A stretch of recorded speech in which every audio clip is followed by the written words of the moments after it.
Sometimes all you need is a diminished chord. Space Cowboys.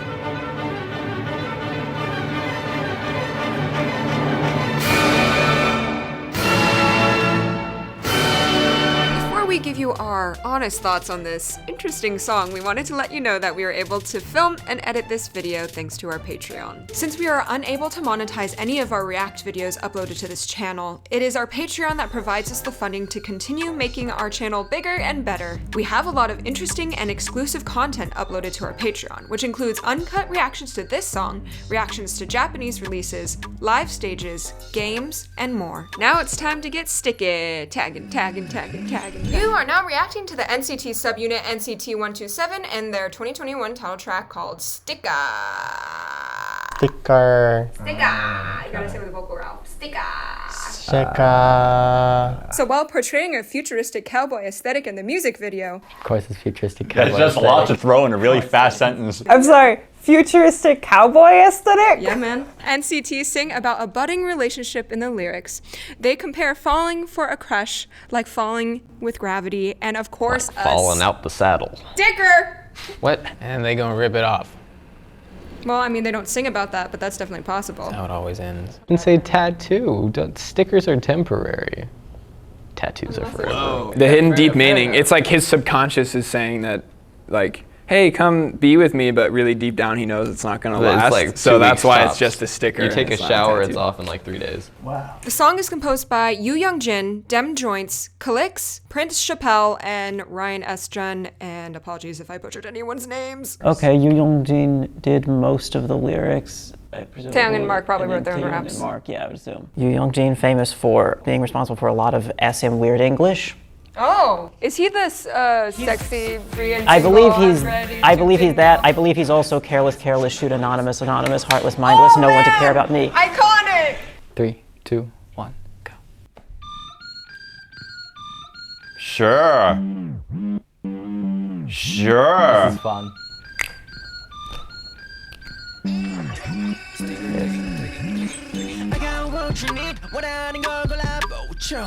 What the? What an odd beat, but oddly satisfying and kind of in the pocket. This is what I admire. Because of how complex the rhythms are, when the rap is combined with the instruments, it feels way louder and involving. Oh, goodness. Nice, great piano. Wait. Okay, I thought that was a car horn from outside. Sometimes all you need is a diminished chord. Space Cowboys. He said, what in the world are we listening to?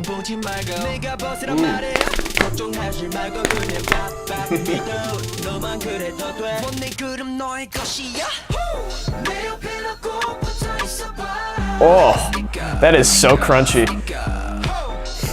Excuse me? What is happening? Yeah. This is so weird without like a solid harmonic like support for the melody. So is it bitonal? No, because diminished chords isn't quite tonality. No, it's resolving with the bass. Very interesting. And the bass is incredibly lucid and very liquidy. Oh, ow. Oh, the panning of that was nice. And the vocal production on that is incredibly scratchy. I just want to make sure you know I like this. I've just never heard anything like this before. And I think this is making my brain work. So it's like it's a very strange feeling. I like the fake pits. It has never been used better.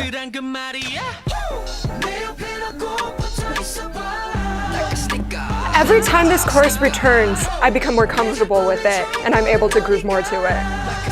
Even though it felt so alien the first time around. Ooh, I like the growl. That was good.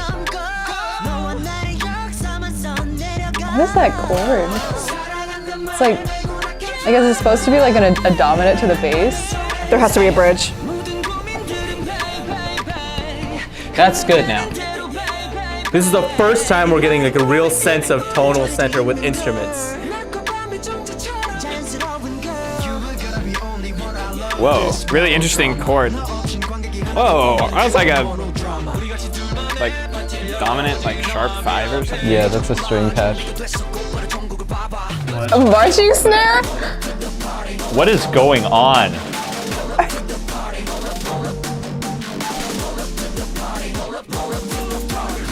And then we're gonna go back to... Nice. I'm very curious to see how everyone else reacted to this. This is exhausting. They're like going between that 1 and flat 2 in the bass. This is very confusing harmonically.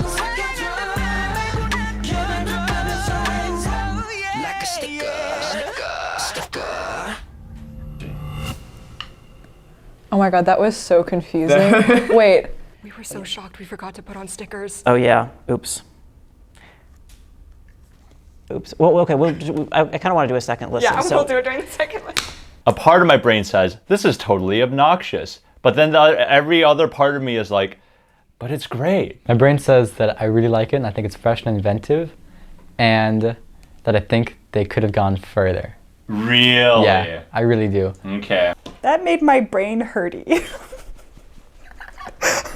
I don't know how NCT 127 managed to make adhesive a sound, but they made adhesive, I feel like all those little, that was just, to me, I was like, that just sounds sticky. That was a lot. Okay, so it started out and I was like, what? Because I think the flute thing really flew me off. It caught me off guard. That's what I was trying to say. It really caught me off guard. It's very definitely not supposed to. It's just some sound effect. But because this is a me thing, when things aren't in tune, it's and it's constantly not in tune, it really threw me off when the melodic stuff came after the rap. Because then I was like, this sounds off because of the bass and the whatever was going on there. Yeah, there's so much weird dissonance happening. And then the chord that was leading to the bang bang, it was super crunchy. I want to know what the bottom note was. Was it supposed to be a 5 or was it inverted on Sev? Why did it sound so weird? Meanwhile, I can't figure out the dumbass piano thing. Meanwhile, That's D, F, and G, but then against that, you're getting this, including the cross relation between the F sharp and the F natural there. But overall, this is distinctly a dominant function in G. And so you get this sort of dominant to tonic. A lot of different things can function as a dominant, right? The dominant is just sort of the relatively unstable thing that resolves to the relatively stable tonic. So is unstable relative to, in somewhat part because this is bassier, in some part because this is kind of centered around D. And so that sort of gives it this almost cadential feel. And I also felt like that.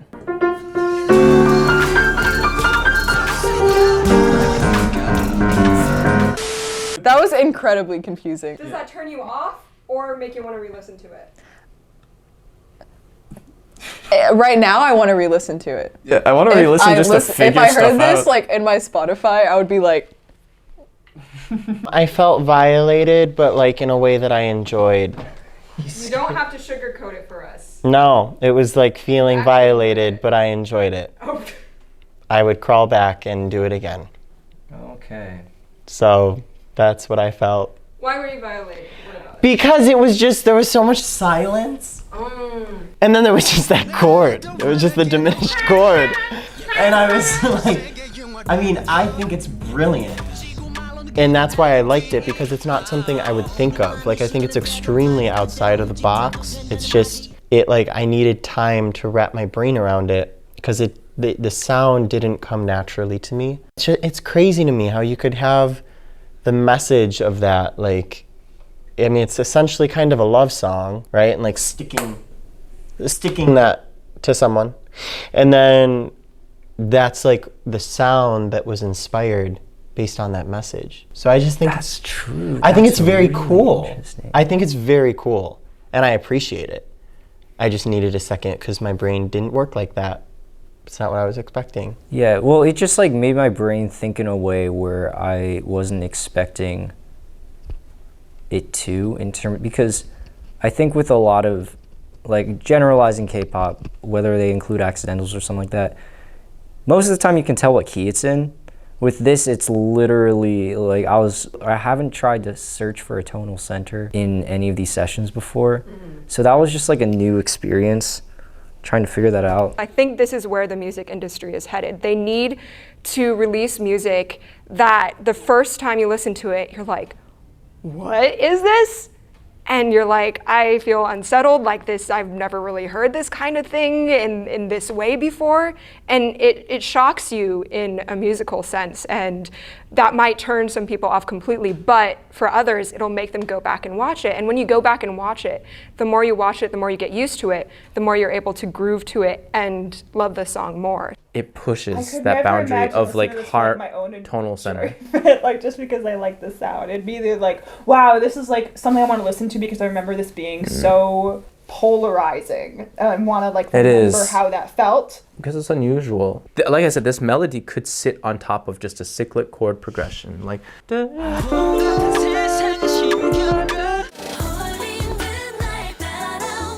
That could sound pretty good if that's like what they put underneath it, but they didn't. It was super empty. And that might open it up for if it's popular, and or even if not, it might inspire other artists to see, oh, what layers of harmony just based off of tradition that we've usually put in there, like extra sounds, like creating this huge soundscape, can we pull away? So it's like the focus is on the singer, or maybe to like create some kind of a concept. Because having more of that space can be really valuable to like stick out a singer more. Doing this live, like your oh voices yeah, are what the heck is gonna bare happen bones. Like, there? you better like pull your weight on that because everyone will know. Like there's no instrumentals to support you. Can you imagine singing this and just being like, where do I get one? Yeah. I can't get it from there, and I can't get it from there, so I just have to find it, right? Yeah, I think what is weird too is that the melody is going, and then the bass is going like, like it's going to flat two, and then the regular two in G minor. That's also because it's on flat 7. Right? Yeah, because you're hearing flat 7, and then you're hearing flat 2, but then you're also hearing regular 2. So all the notes are clashing. It's like basically what's happening is this. so very confusing. Honestly though, I'd be like so impressed to like see a performance of this, honestly, because I don't think I could do that. Like stay in tune with that happening. I get so distracted. Plus, like dancing, like what? They had to have some really strong part independence to be able to keep their tonal center. I mean, of course, in the studio they can have more help with like tonal centers and like seeing it with any extra tracks and then mixing it that way. But especially if you do this live, you've got to have a really strong sense of where home is, like tonally. Otherwise, if you're hearing this singing, that's really dissonant. So props to each musician. Do you see this as like the future of pop? No. Sorry. Quickly shut that down. There are certain things that happen in all music that everyone kind of just knows in their brain. And like feels good to listen. It feels good to listen to. People like it when things are in tune. And when things make sense. People like it when things make sense. And some contemporary music doesn't make sense for like just because it doesn't make sense. But like this is not that. No, yeah, there's a difference between like pushing boundaries, like, I don't know, musically to, I don't know, kind of push music forward and just pushing boundaries to make people uncomfortable. Do you think this is the latter? I think it's closer to the latter. Yeah. It's like comparing, oh my god, this is such a musician thing to say, but like comparing Stravinsky, like Stravinsky's Rite of Spring, like that is like a staple in the repertoire right now, right? Like of contemporary music. But when it came out, it almost caused a riot because it was so like dissonant to people. And plus that, and then plus like the dancing and everything. it was so different that people were like, this is horrible writing. Like, what is he doing? There's so many bad reviews. But now it's considered like one of the masterpieces. One of the masterpieces of classical music. Yeah. And then comparing that to like John Cage's like 4 minute 33 seconds, where he just like stands at the piano in silence. Yeah. And it's just the music is supposed to be the atmosphere. Yeah. That's the difference. Because I mean, and Cage did that for a reason. Like he was just like it was intentionally pushing a boundary or some societal norm that was associated with music. Like he was pushing a boundary, but is that a staple of rap? No, it was just like an experiment. But I'm like, honestly though, I'm all for like experimentation, like in pop. I think it was an interesting experiment. Yeah, this has its place. I think that this is the sort of thing that we need all the time. Like I want more ideas like this, where it's just like out of the box, but it's also, you can hear it's sort of rooted in all this experience that they've had doing more traditional stuff, so they know what would be fresh to our ears and it would be interesting. And I think that that bridge section could have gone way more. Like harmonically or texturally or everything? Texturally, and I think our perceived dynamics, if it had gotten to be absolutely loaded with more and more and more and more and more, have the drums be that snare, but also like the snare would go out and then something new would come on top of that, a new polyrhythm, a new thing. Having maybe like a new part of the bass come in, like a ninth above, that sort of thing. So then when we do come back to the ba-ba-da-ba-da-da, that sounds like something we totally forgot about. Like you were expecting it to come back. I want the bridge to be so much that you forget about it. You're like, oh my God, I'm in this world. And then it comes back and it's so sparse and so like to the point that it's a really huge contrast. I think the song is perfect. Right from the beginning, I sort of alluded to how it feels like there weren't many instruments. It was very sparse, but because of how much is happening with the instruments and the low bass and just getting used to that riff, that combined riff, I felt like it was saying so much more, and it had so much of my attention that I wouldn't have expected. Because when I first heard that little flute or that high treble thing, I thought it was going to be like more of a SoundCloud rap thing, because NCT has dived into that. But then, you know, the whole thing was more polished and was way more experimental. So it just had me. And then the more it went, the more I looked forward to what it offered next. And the most important thing is I feel like I would revisit it, because just like you wanted to go more, and I'm sure there is a way to go further with it without overwhelming it. But I like that it kind of satisfies my pop sensibilities, where I would turn this on even when I'm not looking for a theoretically cerebral sort of experience. I like this. I like this because of the layering and the way that they use the layering. So it starts with the PD or like a flute kind of sound or like a really bad recorder, and then you have that little want sound. Like they never start off with like a tonal like melody. It's just like the voice, and then you have these like simple layers at first that are played that are played all throughout, and then they add it's either diminished or a minor chord on like the offbeats. Fully diminished, right? Then you have a little bit more emphasis on like the percussion, and then you have trap stuff and like MIDI strings, and then everything like comes together in the chorus. Like even for what is that one? Kick It. I feel like there isn't like a set melody or like a melodic line until the bridge. Like I feel like that's where everything breaks down, and then that's like kind of like, I mean there's still melodic stuff like going on, like the pianos and the offbeat stuff, and I feel like that's how they kind of catch you, is like, oh, they start off with like, you know, silence, just voices, layers, just like different like sounds and like sound effects, and then like the bridge comes, and then it's like, oh my God, they can sing. I mean, they can sing, but like, it, like I guess something clicks in me. It's like, oh, there's a melody here, like, and there's chords, there's actual stuff like building it up, and then everything just like starts to make sense from the bridge and on. And I think that's how like it caught my attention, and that's why I liked it. But I also think that like the flute and the bass being on a note but not being like in between notes wouldn't bother some people. But when your entire world is about being in tune and you hear that, I think it just irks you the wrong way. I think that there is a complete non-cohesiveness of the sounds. They do not, there's nothing that lines one up with the other that could make something sonically mesh. Not at all. I do think that, I mean, obviously it worked because it's got 56 million views and 1.8 million likes. But just for my taste, when you use a sample that has such a high pitch like that, you can't have a bare like instrumental going with it. There has to be something covering that a bit, and the high end of it has to be down because it's just too piercing for anything, especially diminished chords. More tension just makes it incredibly tension filled. It just makes it very uneasy, and along with having all of those clashing sounds with the diminished chord and with the tension of the sample and the pitch and the shrillness of the sound in that sample and the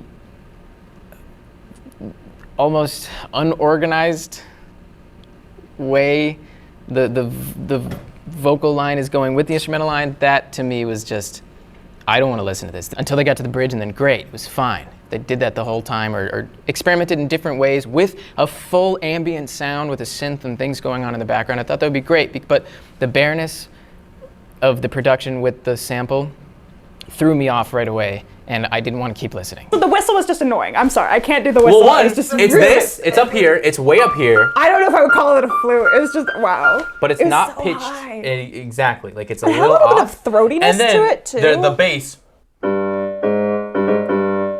That's there. So there's 1, 2. That's 1 octave, 2 octaves, 3 octaves, and a half. 3 and a half. And that whole time, that's all you hear in the beginning. It kind of like lands on D minor for a bit. I think either in the pre-chorus or somewhere. It kind of feels like, oh, I've been hunting for the G the whole time. Like I've been hunting for that solid G minor, but then at some point there's like a little bit of a D, and I'm like, whoa, it's a minor chord, but I'm so unsatisfied. And that also speaks to how there's momentum. I feel like I'm always searching, and just every iteration of the it just invigorates me. And I actually think the bridge was great because it does change the texture enough for me, and it used some R&B chords. Like every time I thought, oh, there's a B flat major chord, and then they do something else with it. It never becomes cliche, and so that's why it was good for me. The chords in the bridge were brilliant. Yeah. I thought they were perfect. Yeah. What are the chords? I have no idea. No? There was it was here, and then went to here. I just remember that starting it off, and then my brain just turned off. I was like, okay, and all analysis is gone. But the second chord, what was it? Oh, it was a G. It was basically a G but inverted. G chord but inverted. No way. Yeah. But it sounds really exotic. Yeah, it sounds really crazy. Yeah. Well, no, I feel like was there something filling out? No, it was pretty pure. Really? That's crazy. It's wild. Anyway, I wanted to squeeze in another point. Yeah. That's wild. Yeah. So when I said I was anticipating the last chorus, it's not like, it's because I was ready for it to happen again, because that was the comfort zone. And my brain was really confused about why that's the comfort zone, because there's nothing really comfortable about it in a traditional sense. And so it was actually me wanting to look ahead and come back to that. So, while you wanted a more immersive bridge, I thought that desire to come back to the chorus was definitely just positive. It added to the momentum. Everything adds to the momentum. It made me want to predict the future. It made me want to anticipate the future. All that good stuff. Well, I think you would. I want to have the anticipation in the beginning of the bridge, and then I want the bridge to so much win you over I see. I understand. when it comes back. Yeah. I mean, it's really cool when that happens, but I'll take this any day as well. For sure. I think the reason it sounds, because this, it's like it's a G7 chord over the B, so the B is acting like the major third, so that's why it sounds kind of like major 30, but it's also acting as like a tritone sub to go to the B flat. So that's why the B kind of goes down, and it's still like a dominant moving down to the B flat. But it doesn't weird. feel chromatic. No. The bass, because of how the functions and stuff. It's just very, very strange. And it could also be like a B diminished with a G on top. It's just inventive. It's cool. It does sort of subvert the standard like landing into the chorus, right? Because you hit the chorus and it's like, it's still kind of floating. And then you get the bass. That's a weird feeling of like half of the, like is it like 4 beats you don't feel grounded and then 4 beats you feel grounded? Yeah. Like that's a new feeling. Right. I mean, it does emphasize the sort of dominant is unstable, tonic is stable. Like the dominant, it not just is it a less stable harmony, like it doesn't have the same grounding, and then the grounding comes in. Where normally you'd hear like the grounding is in both and the grounding is like the foundation of the dominant. But here the dominant doesn't really have the foundation, it's all just sort of unstable and floating, which is an interesting choice. I do agree with your comment that it feels surprisingly empty. It feels like when you're walking and like you have a really heavy shoe on one foot and you're barefoot on the other. I haven't experienced that, but 5 minutes later. You know what this feels like? It feels like you're flying and then suddenly you're dropping like a rock when the bass comes in. I think maybe that's a more vision. I also haven't experienced that, but it's interesting. I do kind of wish the chorus filled out more. Like, I think it's really interesting in the verses, but I wish there was something, even if it's the same. Just a bass drone, just like. Yeah. Something warm to fill out the space. Maybe something in the mid-lows to just fill it out a little bit more. Right. I'm really curious to see how our percussionists on this channel break this down, because I feel like there's a lot of syncopation that makes it feel so unsettling. Yeah. The groove in this is like so loose too. Yeah. Yeah, like the actual flute line is like not super in time. Yeah. It's like ba ba ba ba. And then like the weird flute thing was like yeah. in the middle. I do like that the flute starts doing new lines. And I think that's like the only time that it does that too. It does it once. There's like not a super prominent bass drum like anchoring you. Right. Yeah. Oh yeah, let's listen to that again. Okay, this is the beginning. 3, 2, 1.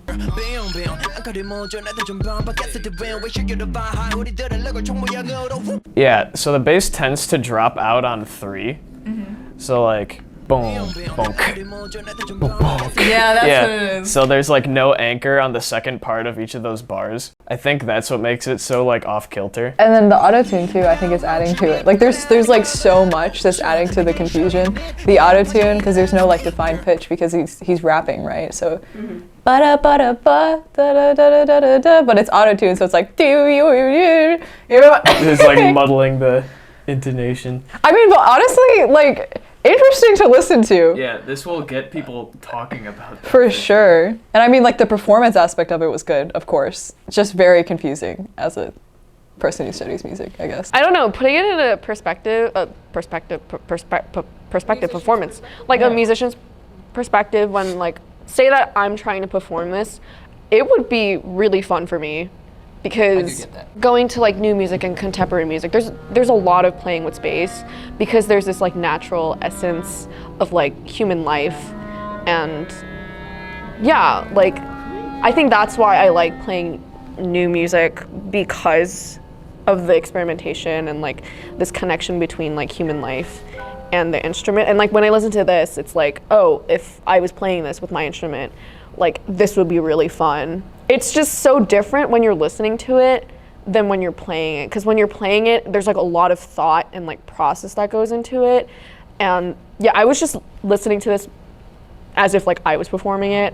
And I think that's why I really liked it. It's like a lot of like experimental stuff or like contemporary stuff. It doesn't sound good to the ear at first for me, but then when I think of it like in a musician's perspective, like, oh, if I was performing this, like I see why people want to put this out and like why they want to play it.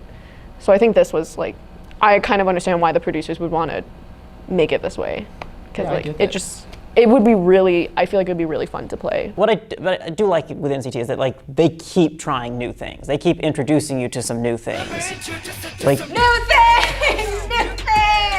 Like, yes, it feels like NCT, but it doesn't feel like it never feels like they just settled on a formula for title tracks. Like this doesn't feel like it's just Punch 2 or Kick It 2 or something. Yeah. Like, and I like that, right?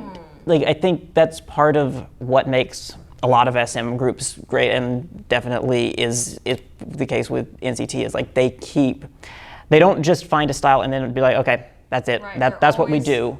You'll still get some classic songs, like Lemonade from this album is very much classic NCT, and like it's a great song. It might in some ways be a more solid song than this one, I would say, but I understand that like this makes a stronger statement of NCT is still doing new things, where Lemonade would have been like, yep, it's what you think you're gonna get from an NCT song.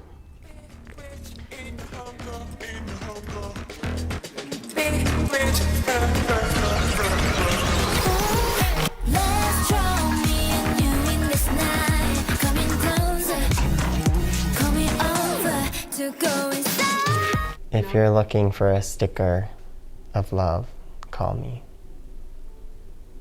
All right, everyone. His phone number is.